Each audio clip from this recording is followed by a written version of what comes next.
Welcome back to Tech Tuesday. I am your host, Jordan Evans. Today I have Joey with me. Say hi, Joey.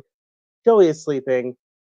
Today our guest on, if she'll cooperate through this intro, she may not come back after the intro. But today we have on Matt Reiners talking about his journey as an entrepreneur and his all the cool things and how he did it. Joey's gonna go on a break, but we'll see you back at our intro.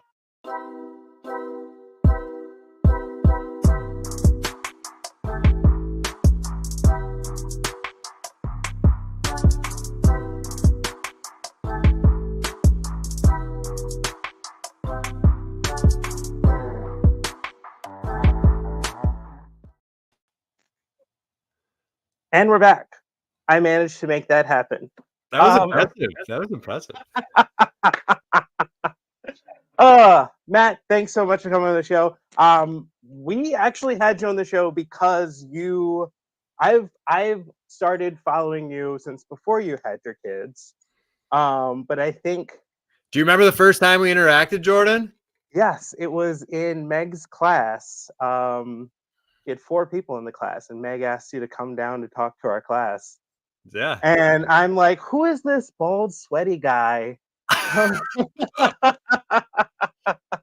No, but it was really cool. I think actually it's a perfect segue into all of this because at the time you were CEO and founder of Eversound. You were grinding it out, making it happen for just your own company. And you came in speaking from the perspective of an entrepreneur. And I just thought it was so interesting at the time because I was like, wow, this guy like started his own thing. And I think that's what we're here to talk about, like how you started your own thing to the point now you're a chief growth officer. You've sold your company, you left the company that acquired your company, you are now on your own. And I mean, what a cool journey, what a cool story. And I think one of the things that I love about you most, and this is not about me, but I think being a girl dad, when you became a girl dad, you shared that with the world. I remember seeing you sharing clips of you with a pack and play behind you in your office, working from home, handling sales calls. Um, I think first question I have coming in, how do you balance being an entrepreneur and having a family and you know, having that work-life balance? Do you believe in work-life balance? Tell me. Well, Jordan, I thought we were here to talk about you becoming a girl dad, and big congratulations. I feel like we're becoming the same person. We love technology. We're girl dads. We've got great hairstyles. So I thought we were coming to talk about you, but no, appreciate the invite here. To your question, I think balance is important, but the way that I've kind of morphed it into my own belief it's more of like a blend, right? And like I incorporate my daughter and my wife into things. Like I've been to conference events and they've come with me there. And I think too, I think it's important to shut off and put the phone away. I will say it's a daily struggle to try to like disconnect and, be around my family. But every book I read, every podcast I listen to is just a great reminder of like the most important job that I have is being a dad and being a husband. And I need to make sure that everything in my home is in a good spot before anything else can flourish. Being in the right spot before everything else can flourish. So let's talk about how you found your way to getting to the right spot because you started as a telemarketer, you said? Yeah. So my first job out of college, granted, 22, had some hair at that point. There could be a lot of hair jokes in this, so just be ready for that. First job out of college, had no idea what I wanted to do with my life. Still have no idea what I wanted to do with my life. I'm 35 now for anybody keeping track of ages here, but so I was basically a telemarketer. I was measured on dials and appointments I made every day. I had to make at least 150 calls a day. So talk about exhausting. But so I started doing this, was really just working for the weekend. I always like the joke I got a degree in partying and side hustles, and definitely, flourish in that in the job. But then, what kind of happened was I was approached by my lifelong friend, and he's really, he's the Michael Jordan of this story. I'm Scottie Pippen or Dennis Rodman, depending on what day that it is. His name was Jake Reich. He was actually the CEO of our company and one of my co-founders. I've known him since I was 5 years old. He was the best man at my wedding. But he had approached me. He was still in school at the time, but he approached me to help start a company with him, throwing silent disco events around the country. So that's kind of where the real entrepreneurial journey started. How do you find so first of all, I think lesson right there, like collaboration is so important and you don't get anywhere by yourself. I think that's an important lesson to learn being an entrepreneur, working by yourself, like wherever, whatever you do, understand that you're not going to get to where you want to go by yourself. Hmm? Um, that is a really important lesson. So, how do you identify a need within senior living and create a whole offering around that? Yeah, it's a great question. Call it fate, call it destiny, call it dumb luck, whatever you really want to call it. So we were doing silent discos. For those of people that don't know, imagine a room full of people dancing to no out loud music. Everything is being played through wireless headphones. It's the most absurd thing you'd probably ever come across, but people seem to love it. But it was about like 3 or 4 years into this, a few things kind of happened all around the same time. We started getting phone calls from senior living communities asking for help. What they were struggling with was hearing during groups. So think resident council meetings, worship services, bingo, right? Where they're looking for a wireless headphone system designed for a group atmosphere with individual volume control, which was essentially a silent disco system. It was around this time what I saw my grandmother was going through. She was 93, living in assisted living in New Jersey. And honestly, Jordan, her quality of life kind of sucks. I mean, she wouldn't go to programs, wouldn't go to events. And it seemed like a lot of it stemmed from her inability to hear what was going around. And granted, she was the type of person that knew she couldn't hear, but was the type of person that didn't want to wear hearing aids either. So we Mhm. saw these two things kind of happening, and Jake and I, kind of had a sobering conversation because there's all these other secondary markets we saw for this technology. Yeah. Um, that a couple kids in our mid 20s didn't really know any better, so we just started cold calling senior living communities in the upstate New York area, going and doing like free demos and getting demonstrations. And I remember one of the first communities we were at was a Kendall community, super nice, super high end in Ithaca, where we were based at the time. And they used our headphones that we were using, I think, the night before for a silent disco somewhere.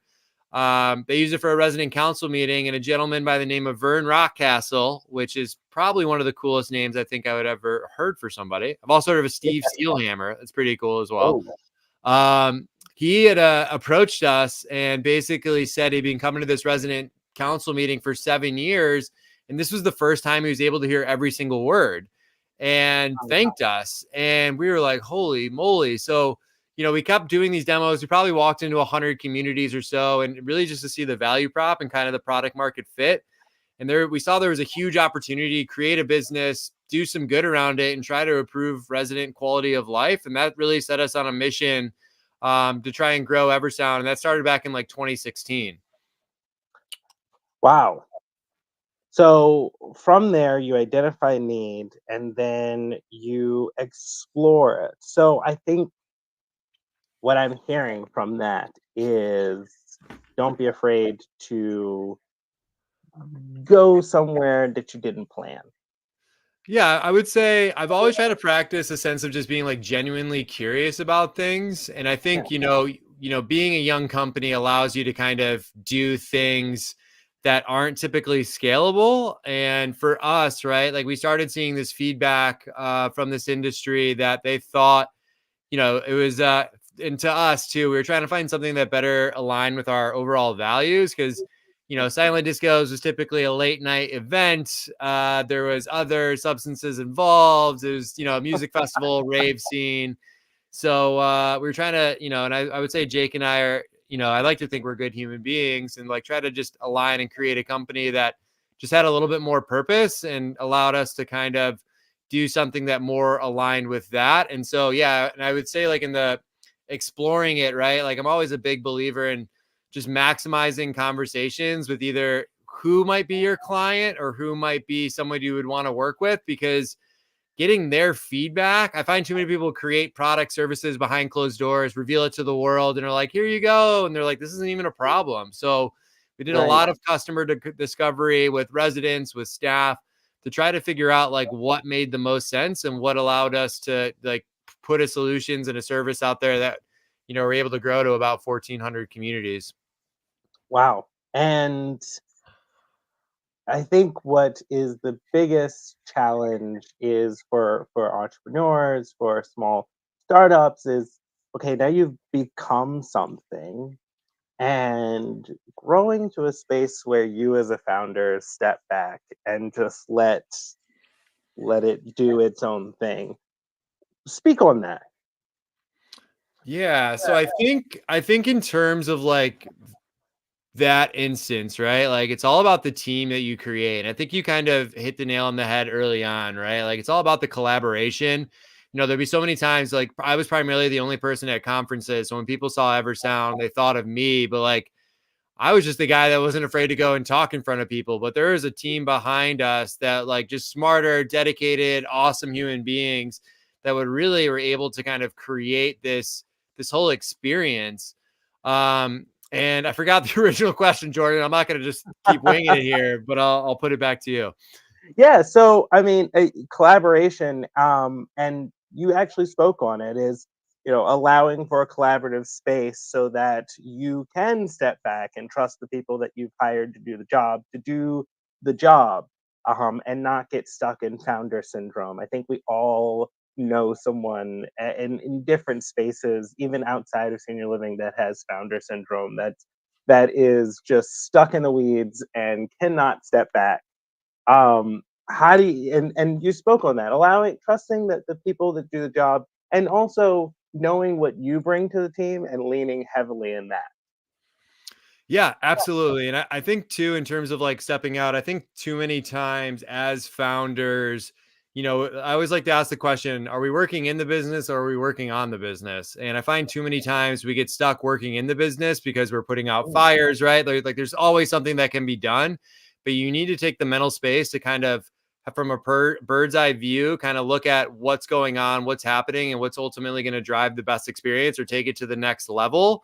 And I feel like as founders, right, like the saying goes, if you want it done right, do it yourself. But I found and just kind of accepted. And again, Jordan, everything I've learned that through failing or learning the hard way. I think that's really the only way to learn anything. What I just kind of came to the conclusion that if I ask someone else to do something, it's probably going to be 80% to what I kind of envisioned it. And I have to be okay with that. And I can't fault proactivity. And it's all about, putting the right systems in place and really trying to set up people for success and deliver this vision, and trying to have people, drive towards that. Speaking on learning, and to bring it back to how we originally met, that's not the first time you've done that, particularly not with the Erickson School, but not with any other school as well. Is you are often going out talking to people who are young leaders, students, about not only our industry, but tech within our industry, and hoping to like develop these young leaders.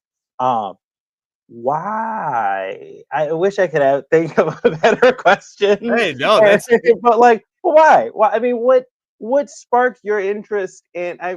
We all know vendors that just come in to a space and are comfortable being vendors, and not really interested in taking the step beyond to be thought leaders or even industry leaders. And so, what motivated you to take that step?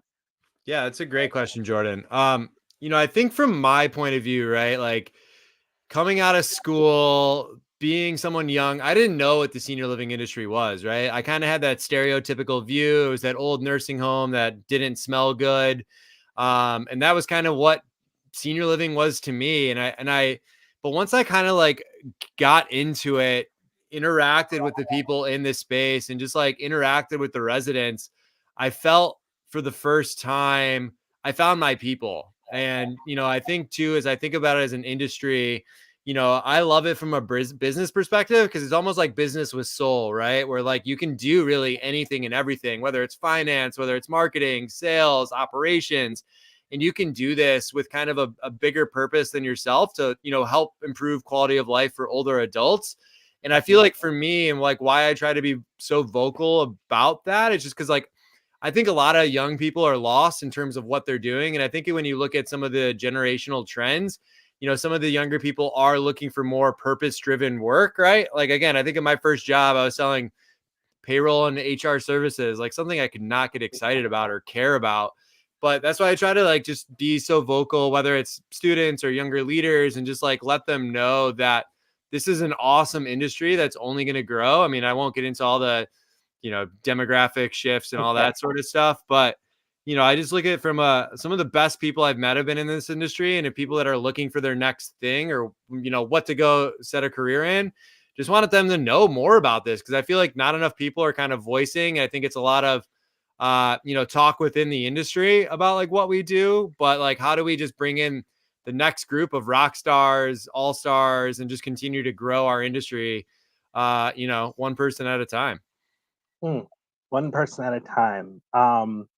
This is I always come in with a plan and then I shift, and I want to ask you, what do you, because I think one of the things that I'm 27, I'm very early in my career. And you're right, it is a generational thing that I think everyone wants to work with purpose.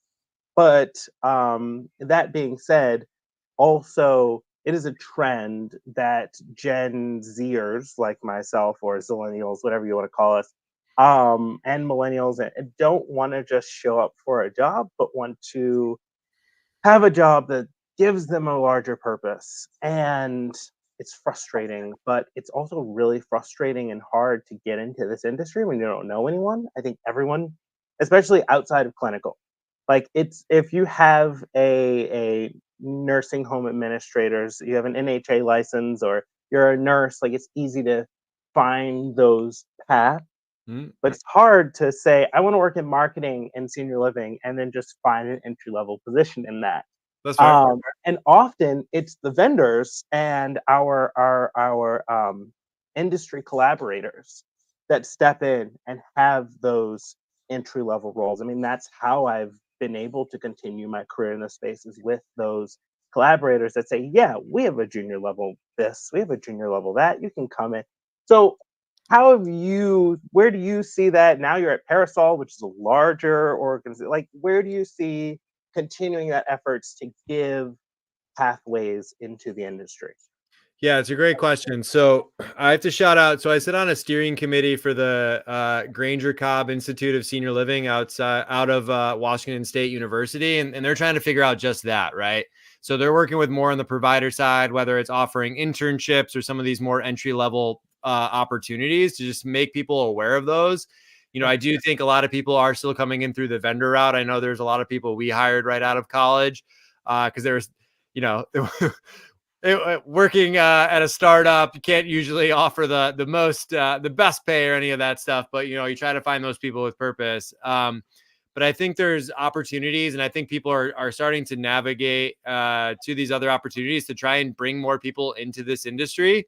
And I think too, whether it's through college programs or some of these more grassroots initiatives, I do think there's still a ways to go. I don't think it's perfect by any means, but I think as we start to see this generation of leaders today that are starting to retire, right? There's going to be a gap in this workforce, whether it's at the direct caregivers or all these different levels, and like where are we finding the next best people? Because I feel like at times there's we're comfortable with the status quo here, but for an industry, we're only going to go as far as the people within this, and we should be Mm, trying to recruit and get some of the best people that we know. I think empathetic leaders, and bringing them into this industry and trying to grow and nurture them. mm.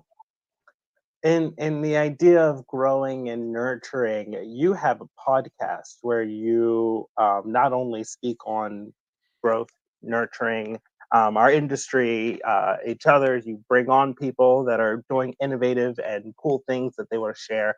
Uh, this you're actually in a series of podcasts or webinar or influencer people that I'm going to have one, and I want to ask every single person why. And this sounds really silly, why do you what made you say people want to listen to me and and start a thing.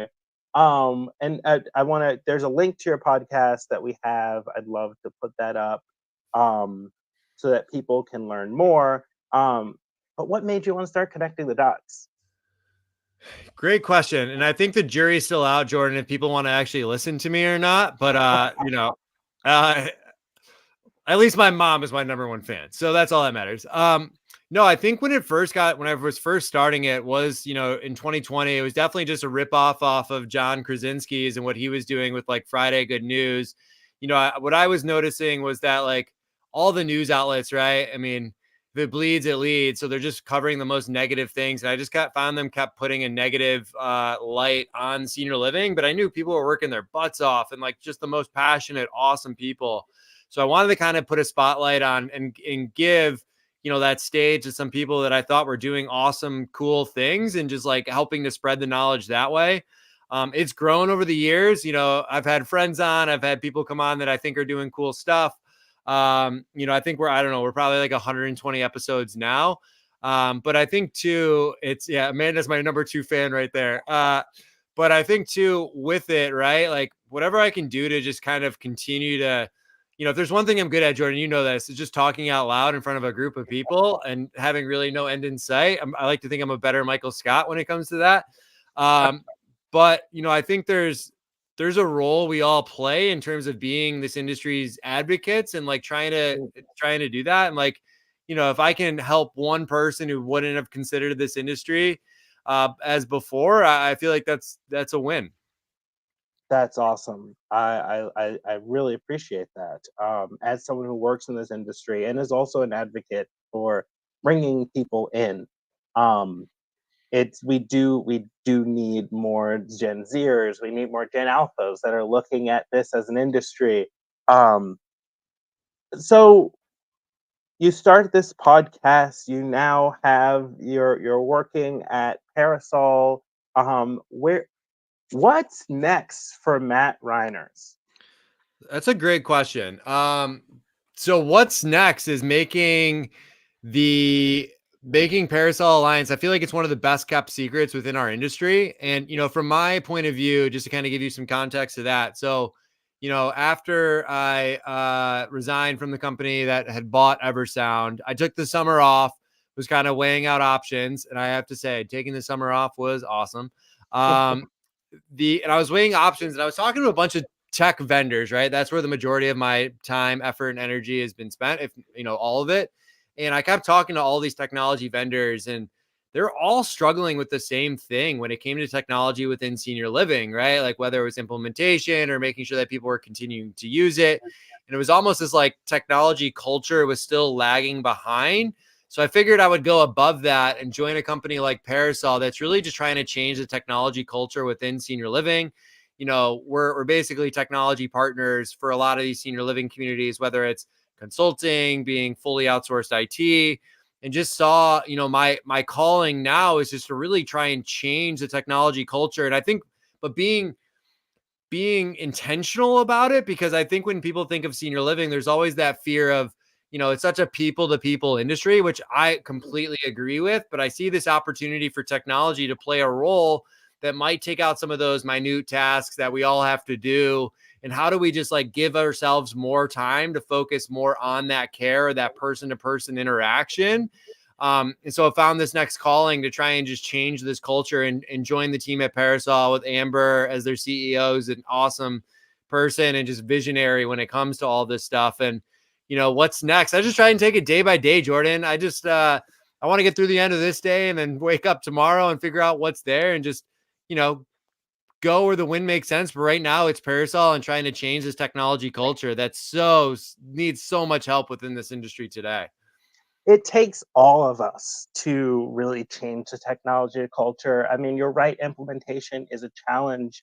And a lot of it is just because we just live in silos. We live in these unless we go to a conference and we're really looking to collaborate, it's the lack of collaboration, it's the lack of creating this collaborative spirit where we can come together and talk about what we're doing and what we're doing and look at those examples. Another great way to do this, Foresight has an AI lab that's coming up. There you go. You can use this code to get 10% off this AI lab. And this is another, we do need to create more of these, like the AI lab, like what Parasol is working on, these spaces where we can take a technology and understand it better and look at, oh, this is what I'm doing with AI, and this is what I'm doing with AI, and look at these different implementation strategies and create a lab environment. So everyone knows, and if you don't know this,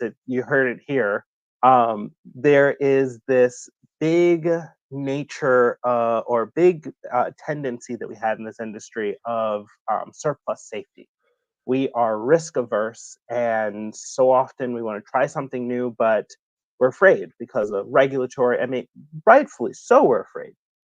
Like, there are regulatory challenges that make trying new things really hard. So creating these labs, definitely check this out. Can throw the link up there again.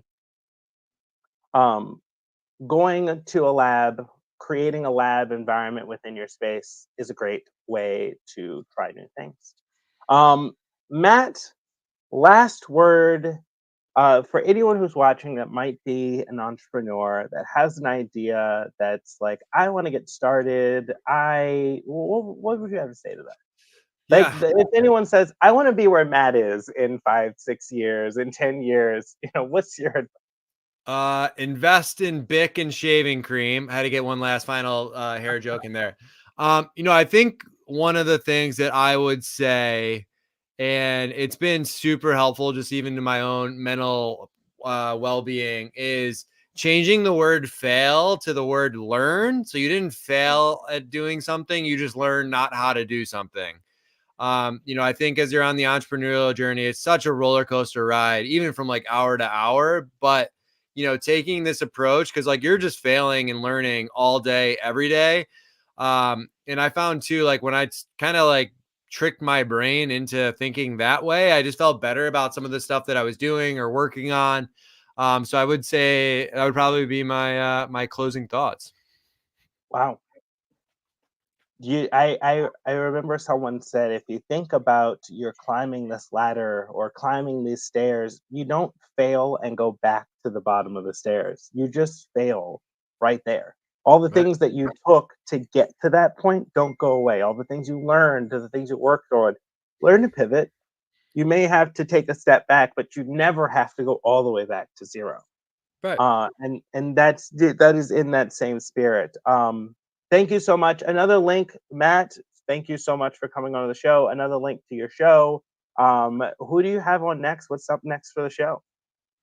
Yeah, so today we just released an episode with Lois Bowers of Ignite Senior Living to talk about their Pinnacle Awards, which last week I had someone in from Senior Housing News to talk about their new awards. But, again, trying to give spotlight to people doing cool stuff and celebrating our industry. And then I've got some other people in queue. I don't want to say yeah, because we haven't recorded yet in case they don't come on or have to rebook. So, Well, if you want to hear about me being a girl dad, you'll have to have me on the show. oh, let's I've let's always do got that. a story to tell. Let's do that. I love that.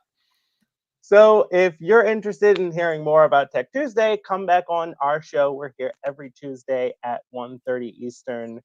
And we're having awesome people like Matt talking about tech and senior living. See y'all next week. Thanks, Joy.